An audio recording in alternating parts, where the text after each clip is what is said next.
Hello students, मैं doctor Naresh Chandnani स्वागत करता हूं आपका हमारे YouTube channel NK online learning में। आप देख रहे हैं online lecture series on engineering mathematics 1। Hello students, आज के लेक्चर में हम स्टडी करेंगे Gauss divergence theorem. Last lecture में हमने Green's theorem in a plane study किया था और नेक्स्ट थ्योरम है गॉस डाइवर्जेंस थ्योरम। सबसे पहले इसका स्टेटमेंट लिखते हैं।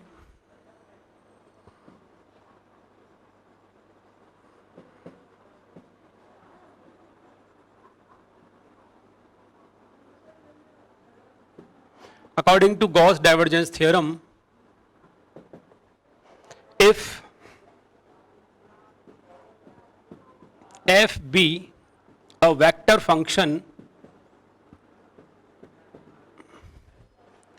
such that it is continuous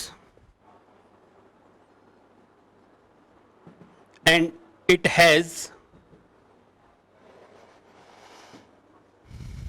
continuous partial derivatives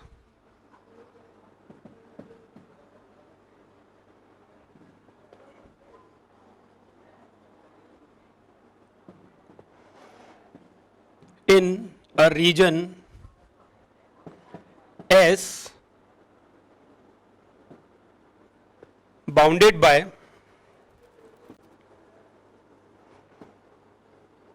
closed curve C and the volume bounded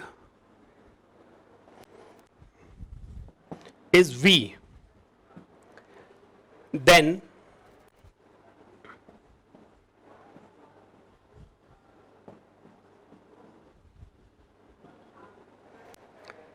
the volume integral of the divergence of f is equal to the surface integral of the normal component of f.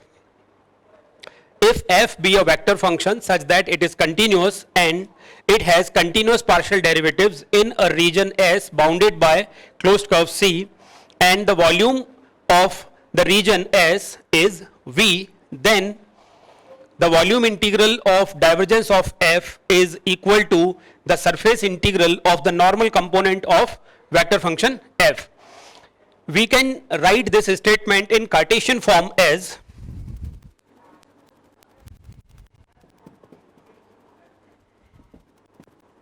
suppose the vector function f has the components f1, f2, f3, then what will be the divergence of f? The divergence of f will be del f1 by del x plus del f2 by del y plus del f3 by del z. Hence the volume integral of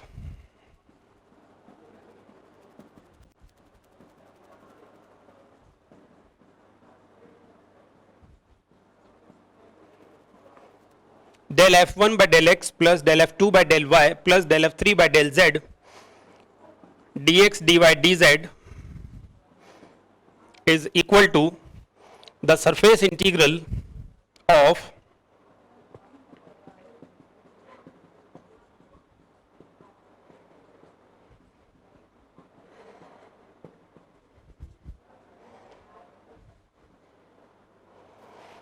the surface integral of f1i plus f2j plus f3k dot n cap ds।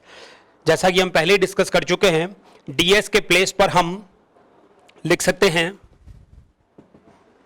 dx dy upon n dot k। अगर आपने surface का projection xy plane में लिया है तो, या आप लिख सकते हैं dy dz upon n cap dot i अगर आपने सरफेस का प्रोजेक्शन yz प्लेन पर लिया है तो, या फिर dx dz upon n cap dot j cap अगर हमने सरफेस का प्रोजेक्शन xz प्लेन में लिया है तो इस तरीके से इस गॉस डाइवर्जेंस थ्योरम को कार्टेशियन फॉर्म में लिखा जा सकता है। अब हम ये देखेंगे कि वेक्टर कैलकुलस में गॉस डाइवर्जेंस थ्योरम की क्या एप्लीकेशन है। इसके स्टेटमेंट को देख करके हम ये इजीली समझ सकते हैं कि गॉस डाइवर्जेंस थ्योरम की हेल्प से एक वॉल्यूम इंटीग्रल का ट्रांसफॉर्मेशन एक सरफेस इंटीग्रल में किया जा सकता है। तो कई बार ऐसा होता है कि दिए गए फंक्शन के लिए सरफेस इंटीग्रल निकालना मुश्किल होता है या फिर काफ़ी लेंदी होता है। दी गई सरफेस कुछ इस तरह की होती है जो अलग अलग सरफेसेस के टोटल से मिलकर के बनी है, तो उन सभी अलग अलग सरफेसेस पर हमें सरफेस इंटीग्रल निकालना होता है। बजाय इस लेंदी प्रोसेस को यूज करने के हम ऐसा कर सकते हैं कि हम उस वेक्टर फंक्शन एफ का डाइवर्जेंस निकाल के और उसका वॉल्यूम इंटीग्रल निकाल लें, तो वो वॉल्यूम इंटीग्रल इस सरफेस इंटीग्रल के इक्वल हो जाएगा। हम अभी कुछ एग्जांपल्स डिस्कस करते हैं जिससे हमें ये एप्लीकेशन इजीली समझ में आएगी। First example is apply the divergence theorem to compute surface integral of F where f is equal to xi minus yj plus zk and s is the surface of the cylinder x square plus y square equal to a square bounded by the planes z equal to 0 and z equal to b। तो यहाँ पर हमें जो surface है वो एक cylinder की surface दी गई है। इस सिलेंडर का base x square plus y square equal to a square, circle है जिसका सेंटर ओरिजिन पर रेडियस है, और planes z equal to 0 and z equal to b से घिरा हुआ ये सिलेंडर है। तो जैसा कि अभी हमने गॉस डाइवर्जेंस थ्योरम के स्टेटमेंट से समझा कि गॉस डाइवर्जेंस थ्योरम की हेल्प से किसी वेक्टर फंक्शन f के सरफेस इंटीग्रल को f के डाइवर्जेंस के वॉल्यूम इंटीग्रल के इक्वल रखा जा सकता है। इसे हम अप्लाई करेंगे by Gauss divergence theorem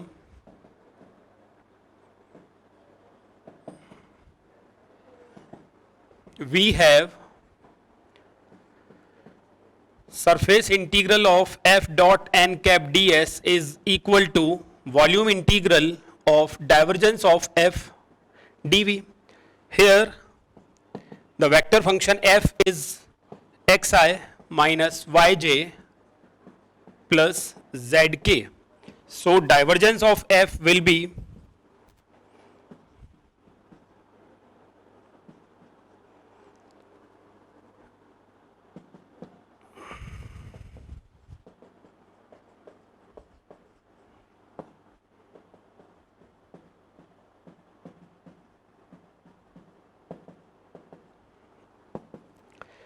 del dot F, simplify करेंगे आई का आई के साथ प्रोडक्ट होगा, del x by del x that is 1 minus del y by del y that is -1 plus del z by del z that is 1. So divergence of f is equal to 1.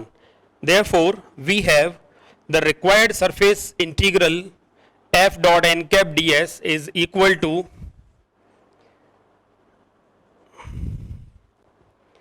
required surface integral is equal to volume integral of dv. So we can say that this volume integral of dv will give the volume of the cylinder.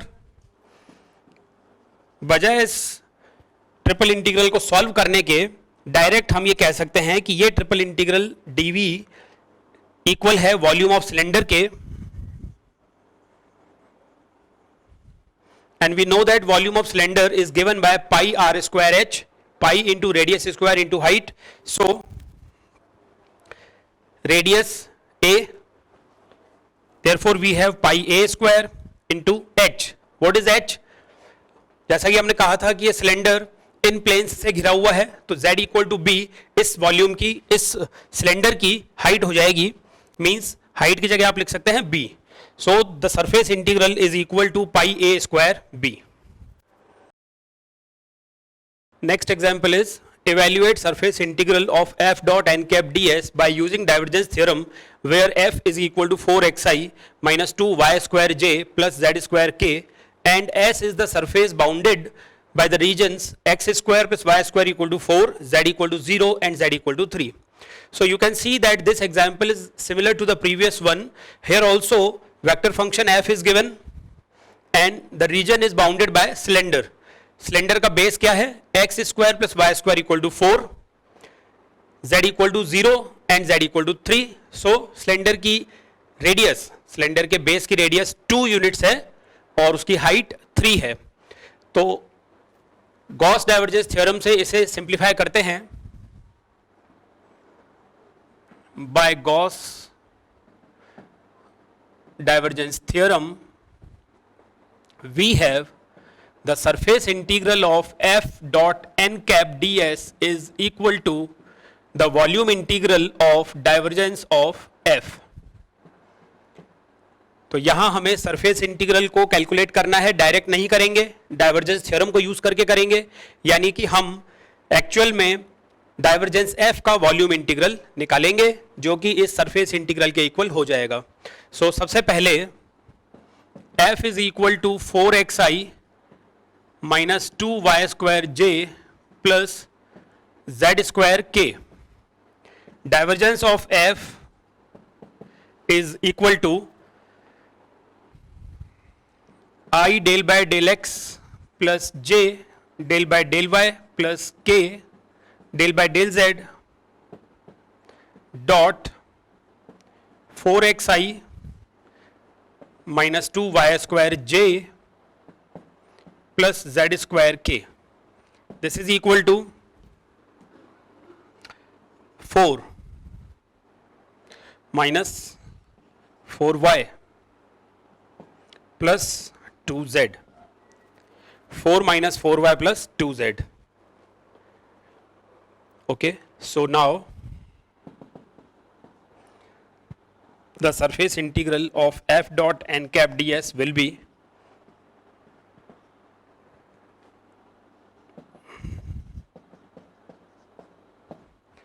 the volume integral of 4 minus 4y plus 2z. In place of dv we can write dx dy dz. Now we have to find the limits of x, y, z. It is given that cylinder is bounded by z equal to 0 and z equal to 3. तो z की limit हो गई 0 से लेकर 3 तक. और x and y की limit निकालने के लिए हम सिलेंडर के बेस का यानी कि इस सर्कल का यूज करेंगे x square plus y square equal to 4. तो यहां पर y की लिमिट्स हो जाएंगी, पहले आप y की लिमिट निकालेंगे तो root of 4 minus x square negative to root of 4 minus x square positive.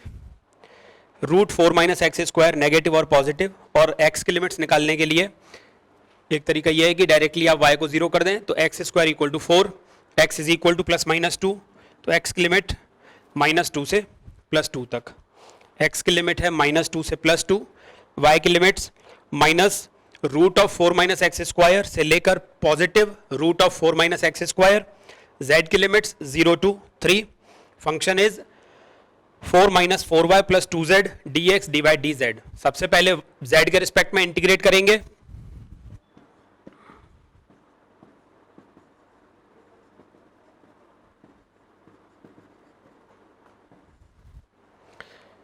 Four minus 4y into z plus 2z square by 2. So z square 0 से 3 तक लिमिट्स रखेंगे dx dy. Upper limit 3 put करेंगे.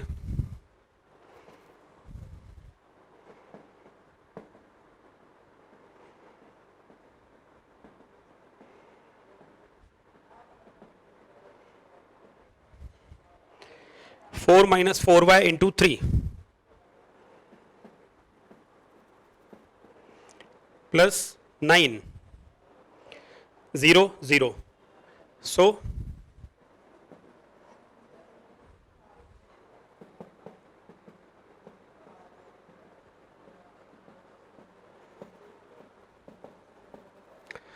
Twelve plus 9 that is 21 minus 12y.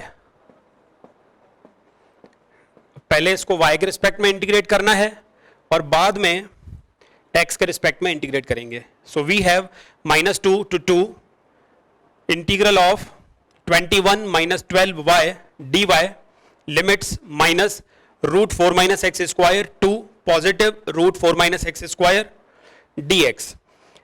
Limits equal हैं लेकिन opposite हैं.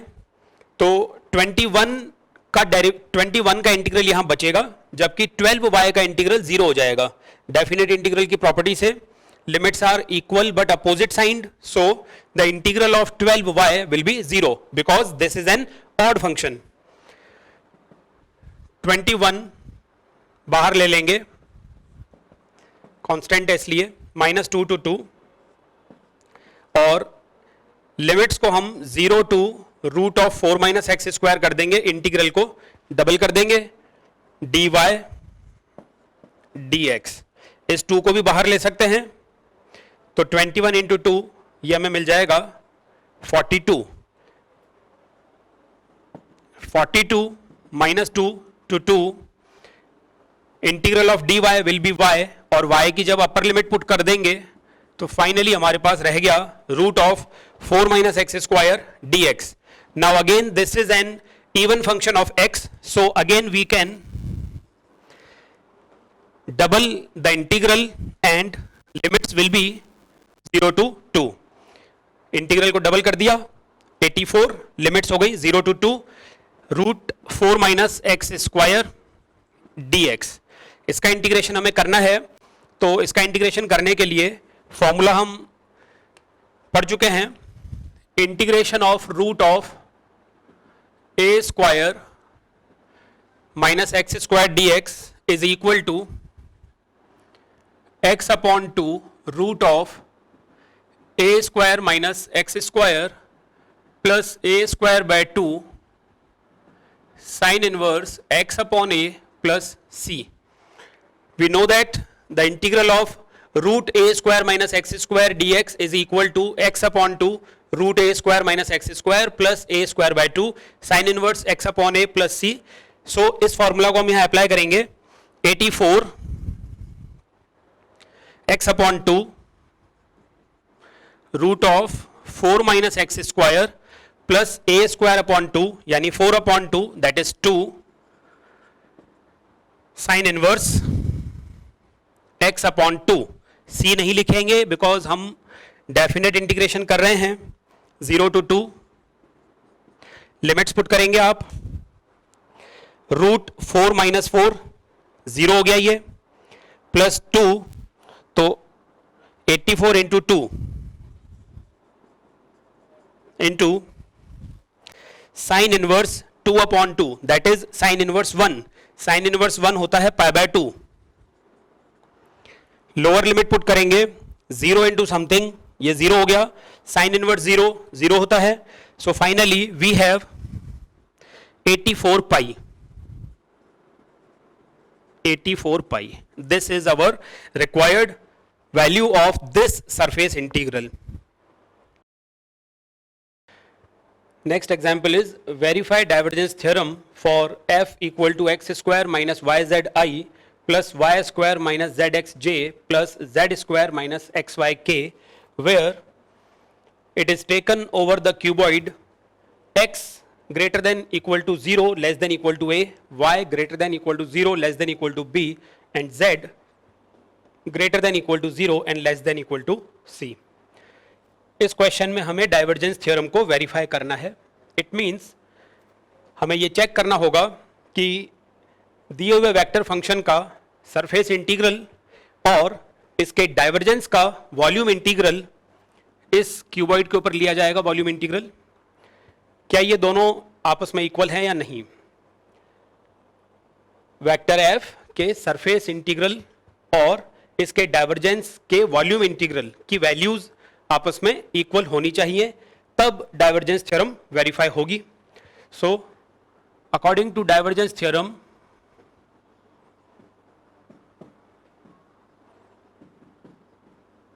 We have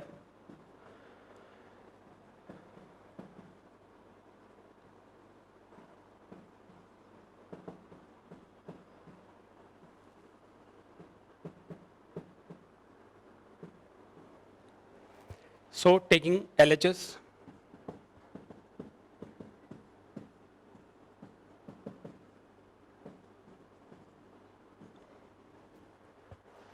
surface integral of f dot n cap ds.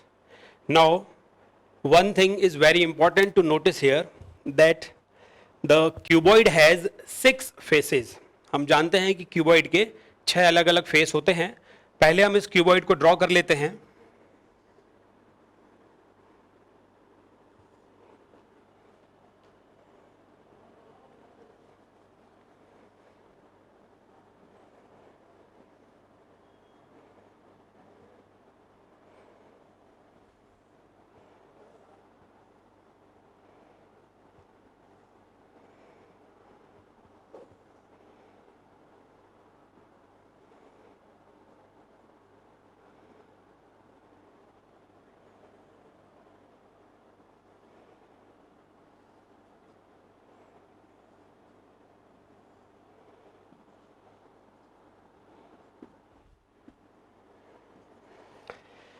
So this is our cuboid. These are points A, B, C, D, E, F. Say this is P. The sides of the cuboid are given as OA, this is small a, OC, this is small b, OE, this is small c. So there are 6 faces. First face is OABC. OABC, this face lies in the XY plane. Its parallel face OABC के समांतर, मतलब OABC के parallel face कौन सा होगा? FPDE. Similarly, in the XZ plane, we have OAFE, and parallel to this face we have PDCB, and lastly there is a face OCDE in the YZ plane, और उस plane के parallel बाहर की तरफ आता हुआ प्लेन या बाहर की तरफ आता हुआ जो इसका फेस है वो है ABPF. तो ध्यान देने वाली बात यह है कि इस क्यूबॉइड की जो टोटल सरफेस है वो 6 अलग अलग फेसेस से मिलकर के बनी है, इसलिए हमें सभी 6 फेसेस पर सरफेस इंटीग्रल निकालना होगा और उन सभी का टोटल करना होगा. 1 बाय 1 हम सभी 6 फेसेस के लिए सरफेस इंटीग्रल निकालेंगे, ऐड करेंगे. नेक्स्ट स्टेप में RHS में हम डाइवर्जेंस F निकाल के उसका वॉल्यूम इंटीग्रल निकालेंगे और देखते हैं ये दोनों आपस में इक्वल आते हैं या नहीं. So this is equal to F dot n cap S1 plus S2 up to this will be S6. 6 अलग अलग फेस आपने बना लिए हैं जैसा कि मैंने आपको अभी बताया. फॉर S1 हमने किसे नाम दिया है S1 का? S1 is OABC. This surface OABC.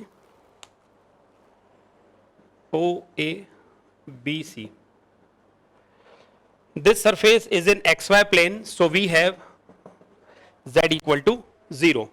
Z equal to 0 and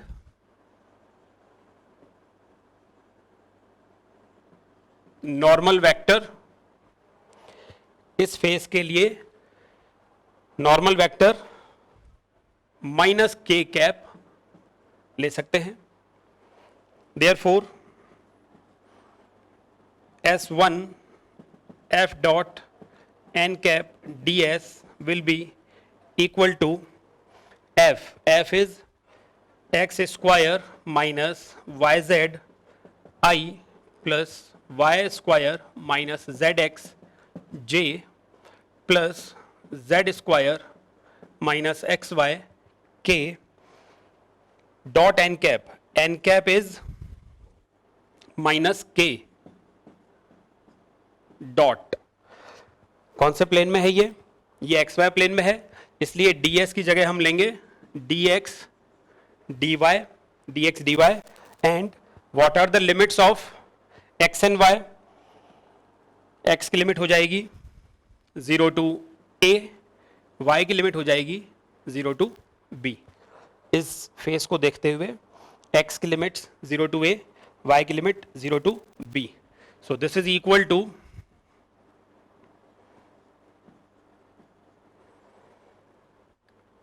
I dot k 0, j dot k 0, k dot k, this is 1.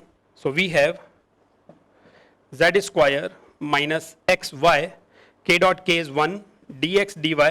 Also there will be minus 1, minus को हमने बाहर ले लिया, और z इक्वल टू 0, तो z की term 0 कर देंगे और हमारे पास आ जाएगा 0 to a 0 to b minus minus plus x y d x d y.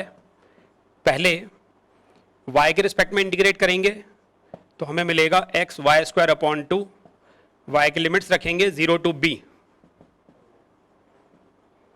y की लिमिट्स यहां रखेंगे 0 to b, तो आपको मिल जाएगा x b square upon 2, x b square upon 2 d x, और फिर x के रिस्पेक्ट में इंटीग्रेट करेंगे एक्स स्क्वायर अपॉन 2, तो कुल मिलाकर के आपको मिल जाएगा a square B square upon 4. So I can say that for S1 we have got a square b square upon 4. Okay, now for S2,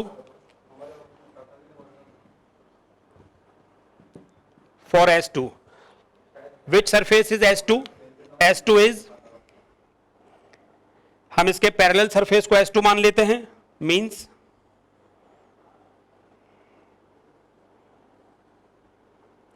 FPDE,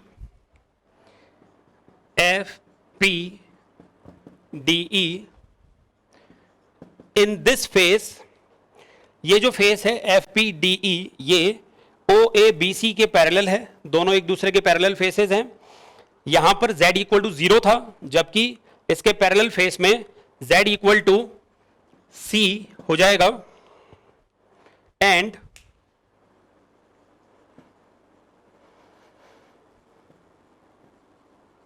normal vector will be k cap, क्योंकि ये outwards direction में है, Z की direction में, तो इसका normal vector k cap होगा. So the surface integral f dot n cap ds will be, again we have to take limits of x and y, so these are 0 to a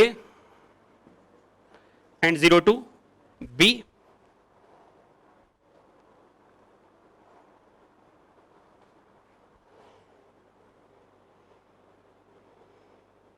x square minus yz I cap plus y square minus zx j cap plus z square minus xy k cap dot k cap. Same use करना है आपको, minus के cap की जगह positive के cap use करेंगे, तो हमें मिल जाएगा अब की बार i डॉट के 0, j डॉट के 0, z स्क्वायर की जगह हम लिख देंगे c square minus x y k dot k, that is 1, so c square minus x y d x d y. y के रिस्पेक्ट में इंटीग्रेट करेंगे c square y minus x y square upon 2, limits रख देंगे 0 to b, so 0 to a, c square b minus x b square upon 2 dx, that is equal to, अब x के respect में से integrate करेंगे B C square x minus B square x square upon 4 from 0 to a, and we get abc square minus b square a square upon 4. abc square minus b square a square upon 4. इसे भी मैं लिख के रख लेता हूं, बाद में हमें ये काम आने वाले हैं. S2 के अलोंग जो हमारा सरफेस इंटीग्रल आया है वो है abc square minus b square a square upon 4. Okay,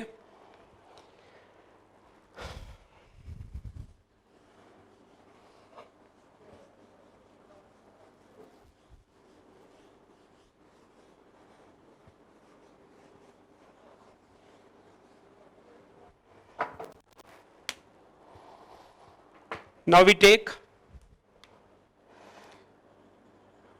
along S3 What is S3? Suppose S3 is OA FE, means ये जो XZ प्लेन के अंदर, XZ प्लेन के अंदर जो प्लेन है, जो फेस हम ले रहे हैं AOEF along S3 AOEF, we have, this is an XZ plane, so y equal to 0 and normal will be in this direction. This is outwards of XZ plane. XZ plane के बाहर की तरफ हम देख सकते हैं कि ये y एक्सिस के अपोजिट डायरेक्शन में है, यानी कि minus J cap. So the normal is minus J cap. Therefore, the surface integral will be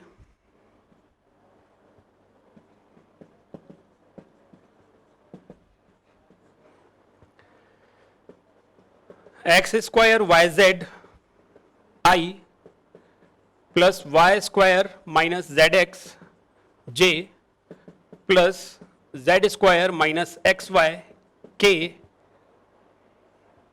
dot minus j dx dz, because the surface is in the xz plane, so we have taken dx dz. Limits of x and z, z की limit हो जाएगी 0 से c तक, x की limit 0 से a तक.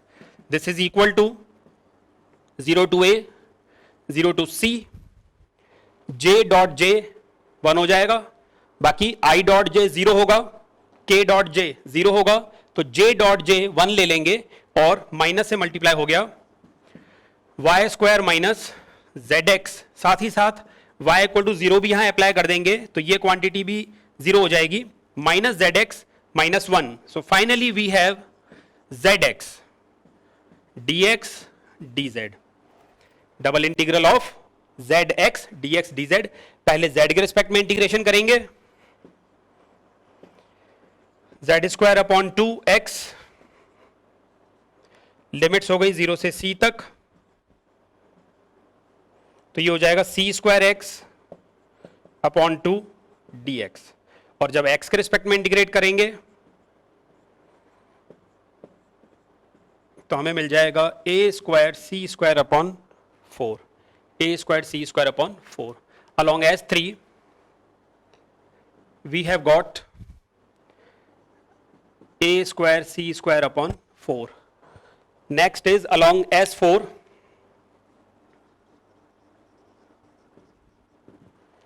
what is the fourth surface? Fourth surface जो हमने थर्ड सरफेस लिया है OAFE, इसके पैरेलल सरफेस हम ले लेंगे इस तरीके से CBPD, और इसके नॉर्मल वेक्टर y की डायरेक्शन में हो जाएगा j cap. So we have S4 is CBPD here y equal to b and normal is plus j. Okay, repeating this process,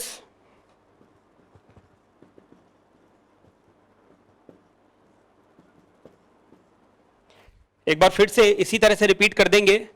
f as it is आएगा, minus j नहीं लेंगे, अब की बार plus j लेंगे, तो हमें मिल जाएगा i dot j 0, k dot j 0, j dot j 1, means ये वाली क्वांटिटी बचेगी, लेकिन y स्क्वायर की जगह हम लिखेंगे b square. So b square minus zx, j dot j will be 1, dx dz, x और z की लिमिट्स पहले की तरह 0 to a, 0 to c, and this is equal to 0 to a.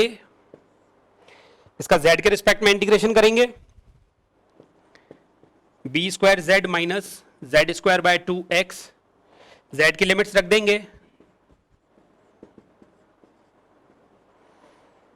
cb square minus x c square by 2 dx, x के respect में integrate करेंगे, B square सी x minus x square सी square upon 4, limits रखेंगे 0 to a तक, और finally हमें मिल जाएगा b square A c minus A square C square upon 4. Okay, so S4 is equal to B square AC minus A square C square upon 4. A square C square upon 4. Now we will repeat this process for surface S5 and S6. What surfaces are remaining? हमने नीचे वाला surface और ऊपर वाला surface ले लिया है, left और राइट वाले सरफेसेस ले लिए हैं. अब हमारे पास एक वो बैक पोर्शन बचा हुआ है जो कि YZ में है, YZ प्लेन में बैक पोर्शन OCDE. इसे हम अपना S5 ले लेते हैं.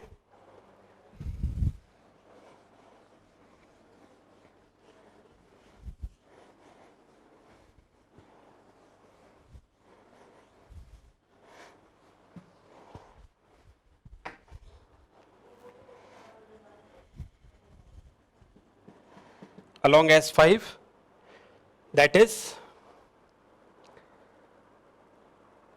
OCDE. OCDE.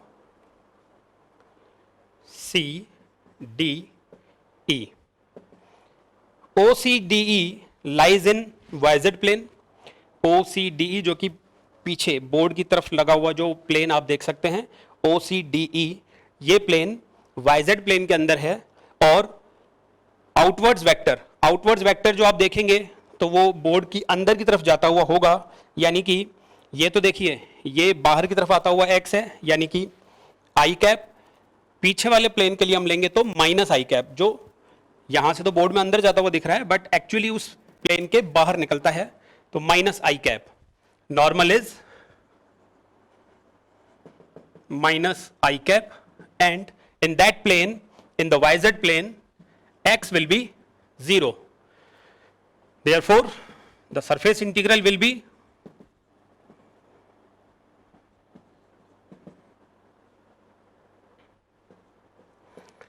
x square minus yz I plus y square minus zx j plus z square minus xy k dot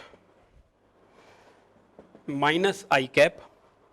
This is in YZ plane, so we write dy dz, limits of y and z. पहले z की limit लिखेंगे 0 to c, y की limit लिखेंगे 0 to b. This is equal to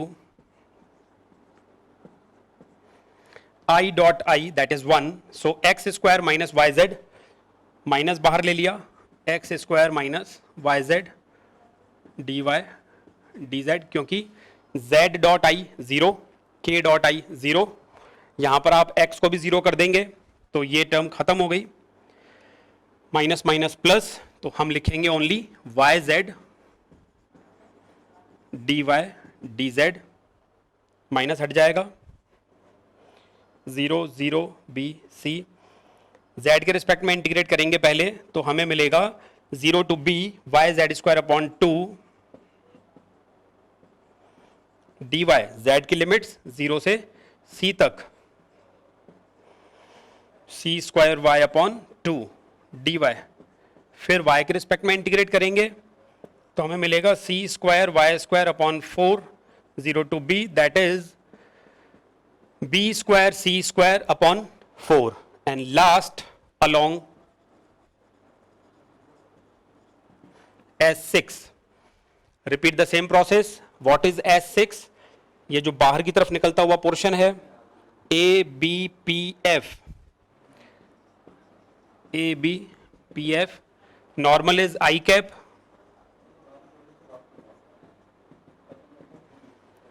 in this plane x is equal to a, so the surface integral will be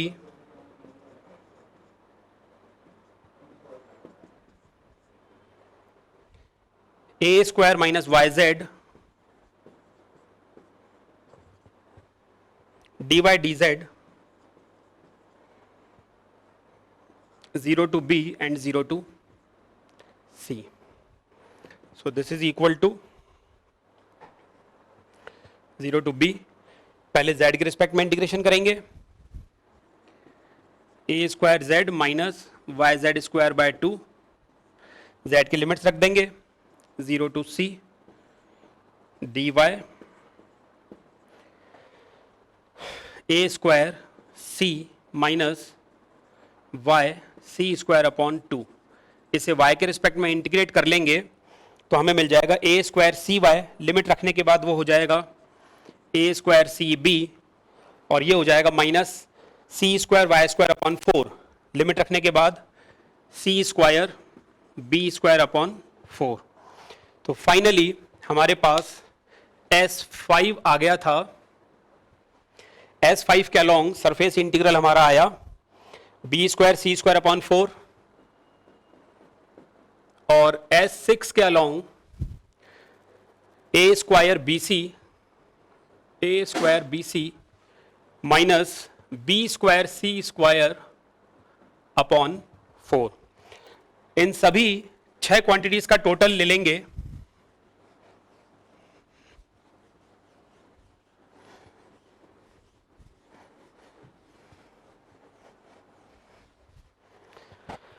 Hence, the complete LHS now is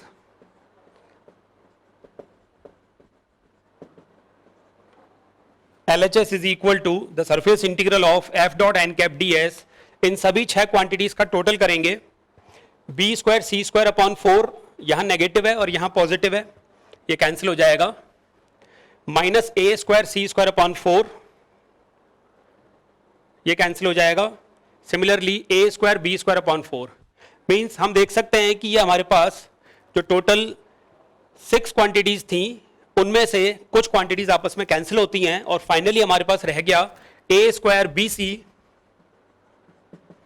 plus B square A C plus A B C square.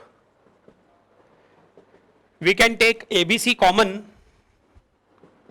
और अंदर बच गया a plus B plus C. ये अभी हमने LHS निकाला है, A B C into A plus B plus C. Now we come to RHS. Now RHS is equal to the volume integral of divergence of f. तो सबसे पहले आपको इस फंक्शन f का डाइवर्जेंस निकालना होगा. हेयर